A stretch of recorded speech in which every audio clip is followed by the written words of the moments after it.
This is Kits and Wagers, the hottest Premier League betting show on the market. I am Adam Zdroik, joined by Chris Owen for Game Week 8 in the Premier League, fresh off the international break. And Chris, fresh off a 3-0 performance. What's up, Chris? You're undefeated as an engaged man. How does it feel? I hadn't done the math on that, but you're right. I got engaged and I haven't lost a bet since. We're going to see if we can keep this going in Game Week 8. And we're back. Nice little international break. I'm sure you enjoyed the time away. But now we've got a big stretch run of matches here, and we're going to keep hammering the bets, and hopefully we can keep the success up. If it continues this week, I might have to just stay engaged, I guess. Yeah, I guess if you go 3-0 again, then I guess you gotta stay engaged. It's too bad. If you don't go 3-0, then I don't know. We'll see what happens. Yeah, then I'm off.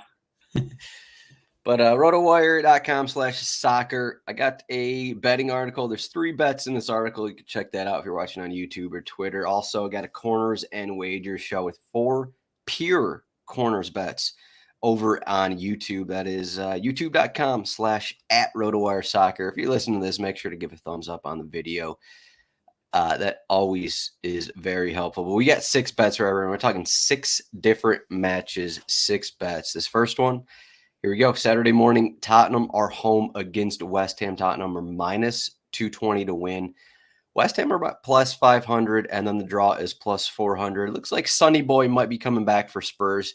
That is one of the only real things happening in terms of injuries between these teams. But Tottenham have played well this season. They have a couple iffy results, but they've played better than West Ham is what we'll say. West Ham are coming off a win out of the break, but that was at home against Ipswich. So a little easier matchup than going to Tottenham. So what do we got here? Yeah, interesting matchup here. I realized last or the week before the international break that I actually gave a Tottenham bet on the Tottenham Brighton game, where Tottenham went out 2-0 early. Yep, looked very strong, and then I think Big Ange summed it up, after the game the best. But he was like that was unacceptable. That was not a professional performance from the team after they lost 3-2. But I'm back, and I won on that one, so I'm back to betting on Tottenham again here. We got this Tottenham West Ham game, and interesting enough is that West Ham, I guess undefeated in their last 3 matches against Tottenham here, but that's not going to affect my bet too much. As I think Tottenham should be able to come away with this one. They're pretty heavy favorites. You mentioned -220, which I found a little surprising. I thought West Ham, decent side, currently sitting 12th in the table, only 2 points off Tottenham. So relatively even matchup. Last season, I'm just pulling up the stats here. Last season, West Ham won. They tied Tottenham away, and then they beat Tottenham at home. So kind of advantage them there in the most recent history. But I'm actually going to go pretty safe bet here. I expect there to be a few goals in this game. And while I looked at other bets, I just found this one to be safest. And if you're into the over 2.5 or over 3.5 crowd, you can kind of get this one at a much fairer rate, I guess. And it's +135 for 3 to 4 goals. So it's a total goal band here. I have not dipped into this well yet this season. This is usually like kind of I'm not quite sure what to do with the numbers here. I'm going to go with this one. But I think, we'll probably see like a 2-1 or a 2-2 or something like that. So I'm going 3 to 4 goal bands. Not that exciting, but +135, I like the odds there. And we're going to roll with it. Do you feel like you've got a team that you'd rather bet on for this one? Yeah, I'd rather bet Tottenham at home here. It was kind of, you said they're only 2 points apart from each other, 2 spots away, or I think it's spots on the table, which is kind of surprising. It feels like all season we're talking 7 matches. It's been, West Ham just haven't really looked that great under Lopetegui. It's kind of the same. Things haven't really been going their way. Then they get the 3 points against Ipswich, whereas Tottenham, it seems like they have these matches where they're just outplaying teams. They're second in the league in XG. Seems like they're outplaying these teams, but I guess the points just aren't coming. I guess that was in their opener at Leicester, where they dominated the match for at least the first 45, and then I think that finished 1-1. So it kind of surprising. They're only 2 points apart, but I think they're going to be 5 points apart after this. My worry for this one is maybe you get a 4-1 result here for Tottenham, and you're 5 goals, or it's 4-2 or something like that. Like their defense really falters. So my bet loses, is what you're saying? Yeah, I'm saying that's what I'd worry about with this bet. I'm not 3-1. worried. Can we get a 3-1 up in here or what? I'm worried about like a 2-0 result, I guess is what I'm saying. Okay, well, give a little history here. The last 5 matches, it's been 3, I guess 2 to 3 to 4 goals here. There has not been over 4 goals between these two teams in the Premier League. There was I don't even know what this is. This is an off-season game, 3-2 West Ham won, but for the most part, it's been 2, 3, 4 goals. So I'm betting on like given what you're saying, like maybe like a 3-1 Tottenham. Okay. We'll see also, then if you like that, you can get Tottenham -1.5 at +110. Yeah, I probably like Tottenham corners. Tottenham to win. Oh, this does at the end. I don't know. Maybe this does feel like one of those games where it's like Tottenham dominate possession. They have 70% possession. They get a ton of corners, but they're just not scoring. I don't know. That hasn't really been a massive issue for them in recent games, outside of the second half against Brighton. I guess we'll say they were on a winning streak before that Brighton match, but. There we go.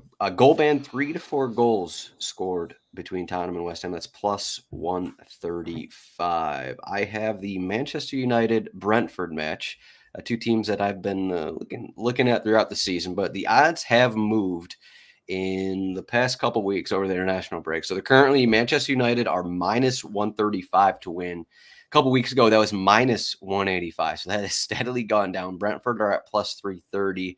Also has moved. They opened at +425. So quite a difference there. Draw is +330. I changed my bet this morning. I had the same bet in for the entire week. And then we got the injury update for Manchester United. Doesn't seem like Ugarte is going to be able to start. Kobe Mino is going to be out for a few weeks. So basically they're 2 kind of guys in the midfield. We could get Casemiro and Christian Eriksen playing next to each other. Which isn't really what we want. And then we'll see about Mazraoui. There's a lot of unknown things going on with him over the break, but it seems like he's going to be available. But I guess I'll shoot it to you for if Casemiro and Christian Eriksen start together in the midfield in this match. How do you think that? How do you think that's going to go? I guess I don't know if those 2 guys have started together this season. I'm sure they played together, but Casemiro opened the season as a starter, dropped to the bench. Eventually, now Christian Eriksen is getting minutes again in his Manchester United career. So it's been kind of off and on with these guys.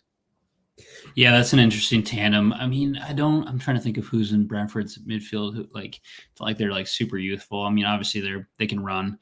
So I think, you definitely lose a little bit of speed. So they'll have to probably play it like a slow down game than when having Manu or Ugarte, who hasn't really like featured a ton, I don't think, right? So you might not have big, a lot of lungs, a lot of legs there, but at the very least, I think they'll have to play a control game. And then I don't know if you mentioned this, but Bruno Fernandes is still suspended, right? No, it was removed. His suspension was removed. Oh, okay, so is this a suspension designation for the Champions League? Then it must be. Oh, yeah, whatever you're looking at, it's Europa League suspension. Yeah. Okay, gotcha. Yeah, the Europa League. So I mean, he'll be back, but yeah, that's not your ideal midfield pairing. For United, you definitely like a little bit more youth in there. So I'm interested to see if that's what Ten Hag rolls out. And I don't know. United at home, I feel like they got to win this one. Like it's a must win for them pretty much every time they're there.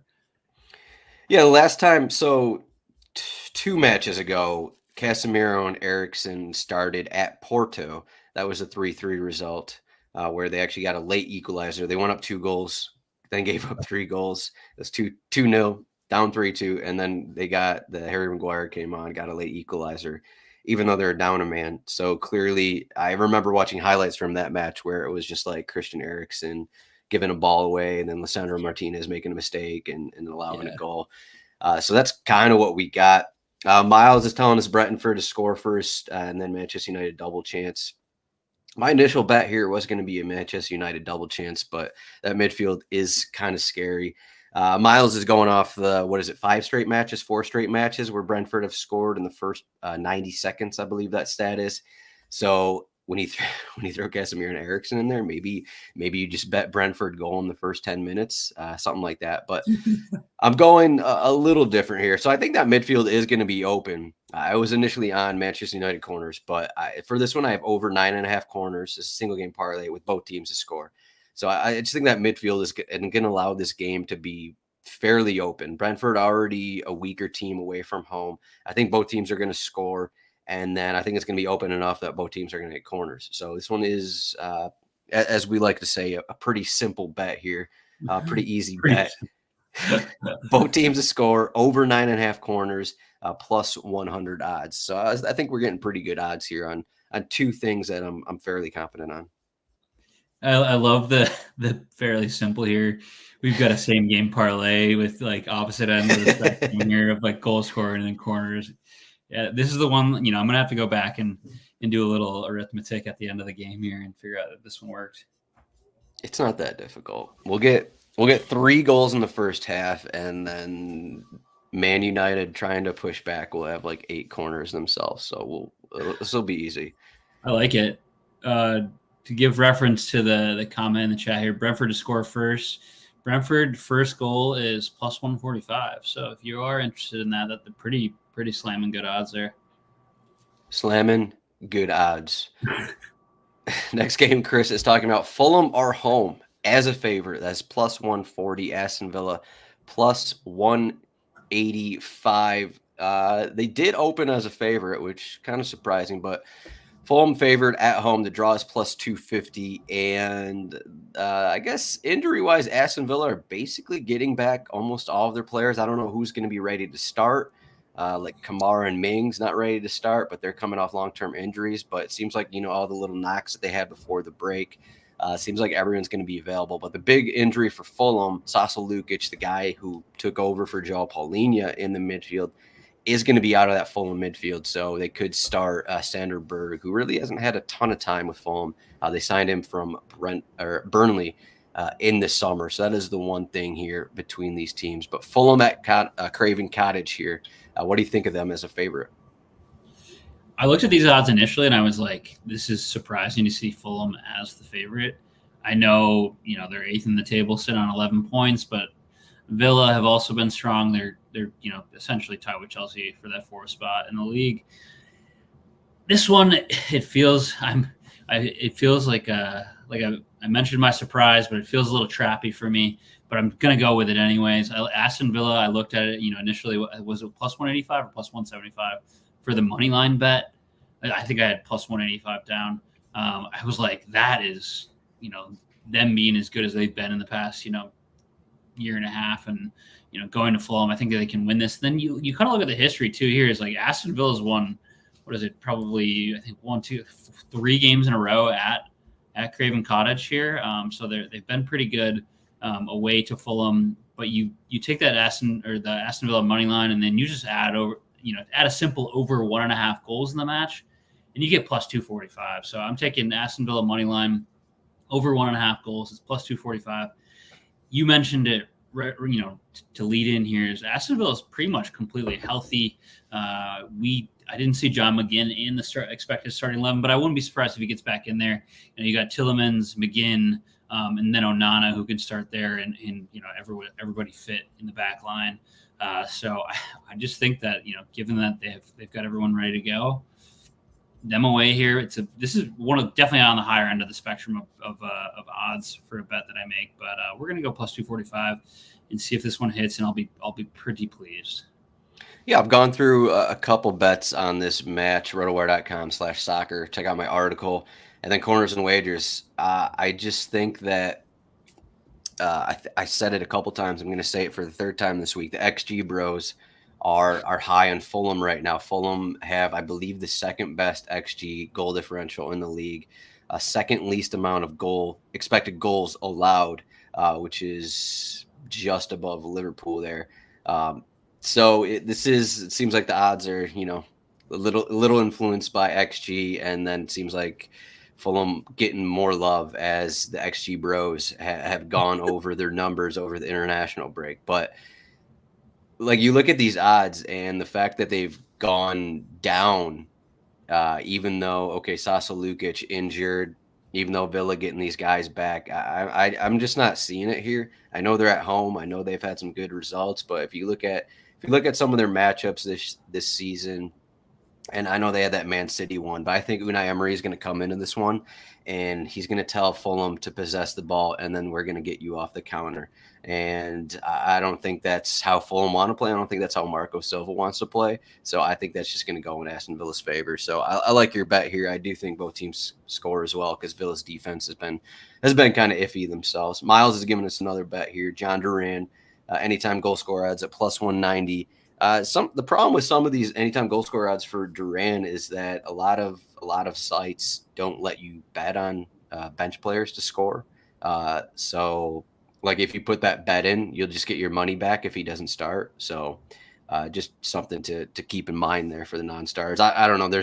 I'm sure there's some books on there that accept bets like that, but I know a lot in America don't really accept bets for goal scoring bets for players who don't start. But yeah, at the end of the day, I think they would let you live bet that though, or like if he's not in the starting lineup, but you live bet a goal scorer if he's still on the bench. That'd be kind of I wonder what those odds would be like come the second half, like Duran odds to score. Yeah, maybe regularly like plus 300, but now it's like minus 150 in the final, right. In the final 20 he's minutes. Like entering the game, they've got the board up and it just like drops. Yeah, it's like Duran, he scored for came on at 45 for Colombia over the break and got another one.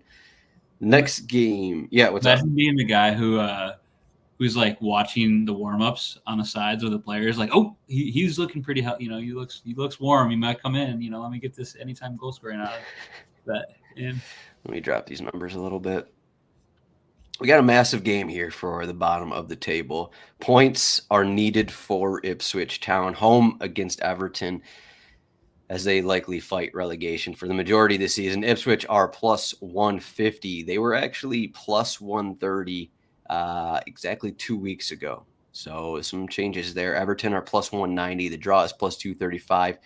Not really too many injury. I guess there's a bunch of injury notes for Everton, but it looks like they should get Michaelenko back. Branthwaite did not play before the break either, so it looks like he should be back as well. So a couple guys returning for Everton, and then they got Axel Tuanzebe, who forgot what it was, cut his thumb or almost lost his entire thumb in a kitchen accident just before the break. So unfortunate for him, but.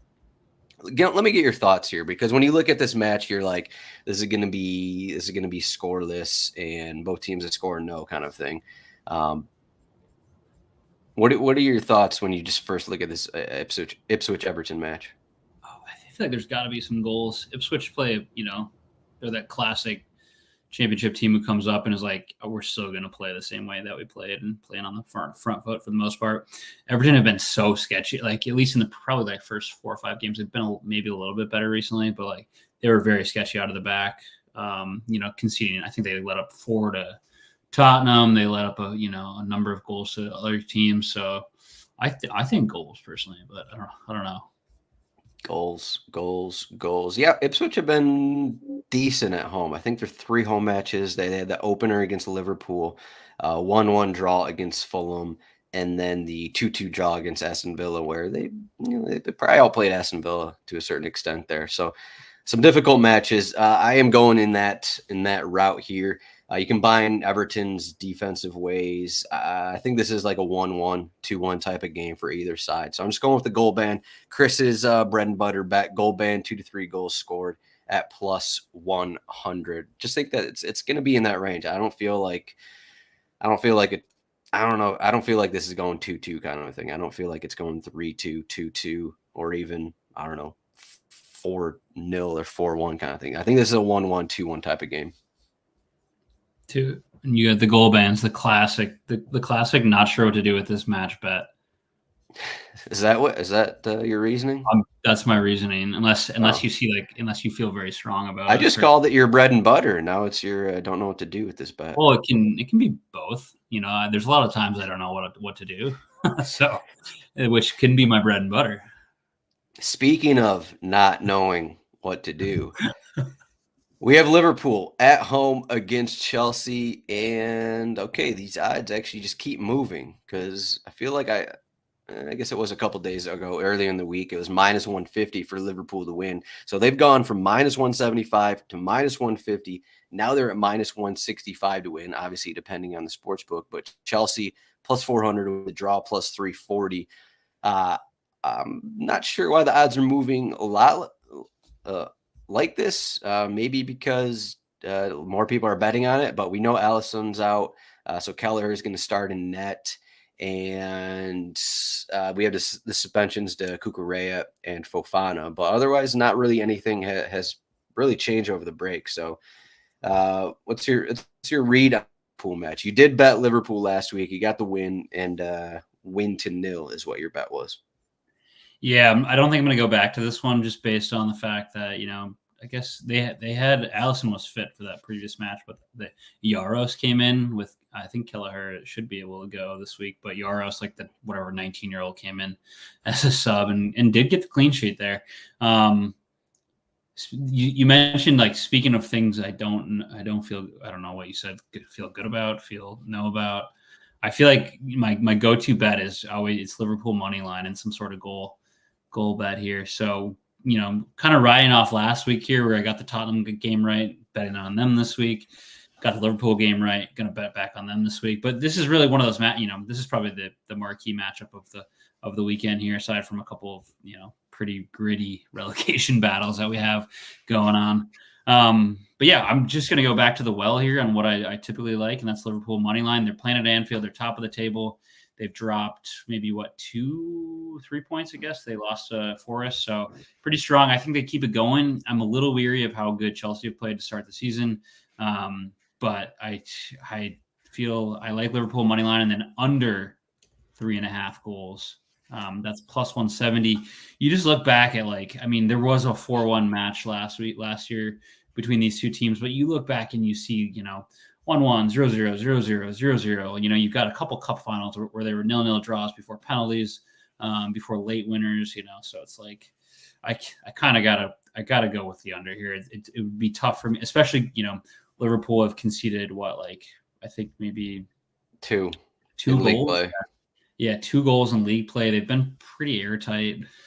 Chelsea, I guess the other end of that spectrum is Chelsea have actually scored quite a bit of goals. So I still think it's probably like a 2-0 or a 1-0 or something like that. And so, yeah, I'm taking Liverpool money line and under 3.5 goals for plus 170. Similar to a prior one, I wrote up something similar to this in my article. You just look at these teams, how Liverpool play under Slot, and then Chelsea. You have a couple suspensions, and they actually, I think their fullbacks are last or second to last in the league in terms of how attacking they are, how attacking their touches are. And then Liverpool fullbacks are also in the bottom 10 in terms of that stat. So you just have a couple teams who, you take away from that is that, okay, these teams are a little more defensive and they kind of rely on their attacking players more than anything. And then you throw in some suspensions, and maybe Enzo plays things even a little safer than usual without Cucurella in there, who's had, I don't know, probably the best 6 months of any fullback in the world. So you take him out of the squad is pretty relevant. But yeah, I guess the one thing you worry about here is the Liverpool money line part of it. You just got to hope for. So what, you're going 2-0, 2-1 kind of thing? 1-0. I'm going 1-0. 1-0. Let's just go under 1.5. I've got too many plus bets on this show. You don't have the gumption. I already got my plus 245. Yeah, my gumption levels are super low. I got to get my G levels up. G levels up. Yeah, Miles is saying this feels like the type of game where there's more than 25 shots, but unsure on goals. Maybe this just isn't the same Liverpool team that's ripping shots. It seems like they're just a little more a little more tentative to rip shots from outside the box. It seems like just their build-up play kind of leads to a little safer, I guess is what you're saying. Yeah. If your G levels are up, your gumption levels, and you want a Liverpool 1-0, it's plus 1,000. Yeah, G levels. We'll remember that. G levels. My G levels were low on this one, but I told Chris I was gonna go up to plus 200 odds, but I have a positive record right now, so I'll just keep it going. I don't want to go too crazy here. We got Nottingham Forest at home. This is Monday Night Football. This is Monday night between these teams. Nottingham Forest at plus 145. Those odds have actually moved in the last few hours because we got an update this morning that Nuno is going to be suspended for the next 3 matches, and Morgan Gibbs-White is suspended for this one. Crystal Palace are plus 200 to win. They were plus 230 previously, draw plus 220. So I had this bet. Yeah, I had this bet before all this news came out, and then this news kind of made me lean into this a little more. I got a single game parlay under 3.5 goals, Crystal Palace, double chance. It's plus 105. Hopefully that number is still plus 105. As I said, the odds have moved a little bit. If you want to change one thing, take under 2.5 goals. You'll be closer to plus 150 or whatever that number is. I just think that, okay, you already take away James Ward-Prowse is suspended. You take away Morgan Gibbs-White. In the lone game that Morgan Gibbs-White already missed this season because of suspension, they lost 1-0 at home against Fulham. I just think there's lacking creative players in their midfield without Morgan Gibbs-White. You take away James Ward-Prowse, who has started the last 4 league matches. And then Crystal Palace, they need points. Coming out of the break, this is just a team that needs points, and I think it's going to be ugly. I think we're looking at this could be one of those 1-0 kind of matches. We're looking at 1-1. Maybe it gets up to a 2-1 kind of situation, but I'd be shocked if this got off the rails and it was like 2-2 kind of thing, kind of similar to what my other bet was. But under 3.5 goals and Crystal Palace double chance plus 105. What do you think? Crystal Palace double chance? Do you ride with that one?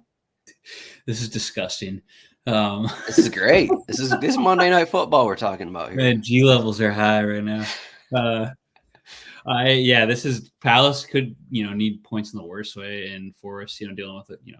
Their best player probably on the bench, I'd say, or out suspended. Makes sense, I guess. But under 3.5 on Monday night under the lights feels like it's always like just a disgustingly 1-1 game or something like that. So my C levels, my confidence levels in this bet aren't super high. What do you mean? This is an easy bet. Okay, easy bet. All right, we'll recap next. And on next week's show, we'll review the C levels and the G levels. Yeah, I know Nottingham Forest have played well, but we're going against it here. They're not the same team without Gibbs-White. All right. Yeah, I will say that. Forest being on 10 points, it feels like a little bit of a mirage, and they might come back to earth. But on the other side of that, they did do pretty well in the summer transfer market to shore up some depth. Yeah, Elliot Anderson and James Ward-Prowse, one of which is suspended. WP, my guy, I love all-time favorite.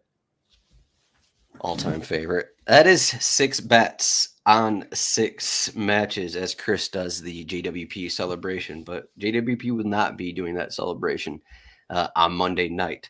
But game week 8 here, I pulled up the cheat sheet over on RotoWire, rotowire.com/soccer trial. It's a 48-hour trial. What else stands out to you here? We got Manchester City as the biggest favorite. They're at Wolverhampton. Wolverhampton fresh off allowing 5 goals to Brentford. Arsenal have a ton of injuries themselves. We don't know who's going to be healthy. Saka, Martinelli, Havertz. Are those guys all going to be able to start? We don't know. I kind of avoided looking at that match because of those injuries. But they're at Bournemouth as the 4th biggest favorite. Anything else stand out to you in terms of these matchups? We got the we haven't talked about Southampton Leicester. Yeah, that is like a must watch this weekend, right? That was the one that I was going to point out of these other 10 or whatever it is, other 4 matches is. We've got pretty much 2 relegation scraps here between Southampton, Leicester City, and then the Ipswich and Everton game. I feel like 3 out of those 4 teams are probably going to go down at the end of the season. Yeah. So who are your 3 relegated teams here? I'll put me on the spot. Southampton, Everton, and Ipswich. You like Wolves? No, I was talking about Leicester, but yeah, sure. I think Wolves stay up. Okay. I've been saying all season that Wolves are getting relegated, so I'm still riding that one. I'll say I think. Wolves, Southampton, and I think it's between Leicester and Ipswich here for who gets relegated. Oh no, Oh, Everton, huh? no, I think Everton's fine. It's like Fine. they flew too close to the sun too many times, and now they might burn up. I don't know. That's true, but if you take away their points deduction last season, they finished like 12th in the table or something. That's true. Yeah, they were better. They've had Branthwaite for 1 game this season. Michaelenko's missed like 5. I don't know. I think if once they get their guys healthy, I think they're going to be okay. Where's your Toffees jersey? Like, do you have that on underneath there, or what's going on? No, I have the Berbatov. I have the Berbatov Vodafone going on right here. Nice. That's actually that's sick. The classic Burbs. Yeah. All right. Well, it doesn't say Berbatov on the back, but one other. This isn't Premier League related, but we've got decision day in the MLS this weekend, and I'm fired up. Give us your bet. Let me fire my MLS bets real quick. Seattle, my long. Seattle have a rivalry match. They're home against. I'll be in attendance. Portland. You're going? Be in attendance here. So yeah, let's see. I got to figure out how to work this app. I sound like my dad. Let's see. Where's the MLS at? All right, USA MLS. I think I got to find actually the Timbers have kind of taken it to Seattle the last few matches. I didn't go earlier this year, but I think it was like a 0-0. But Seattle's like one of the hottest teams in the MLS. They're, I think, pretty well entrenched in that 3rd spot in the table, at least in the West. Man, this is tough. Can I get a Rusnak anytime goal scorer at plus 180? Albert Rusnak? Yeah. He's on PKs. Like, I feel like plus 180 goal scorer. Okay. Yeah. That's what I like. Otherwise, I mean, Sounders are minus 135, which isn't. We got to go better than that. Are you betting on Kraken matches? I see you're going to some games too. No, I'm not. Gotta keep it pure, just on the football. A lot of pureness on this show. Yeah, exactly. Pure, very pure. I don't know. I don't know anything about hockey, so I gotta keep it out. Well, you do now. You do now. We'll leave it with another Miles comment here. Ange is yet to win a London derby. Might be some big points on the board. Take West Ham double chance if your G levels are high. He gets the assignment. Yeah, kind of what I said. This Tottenham team will drop points pretty much against everyone. So by no means am I confident in suggesting Tottenham are going to win. So definitely a spot where they could drop points.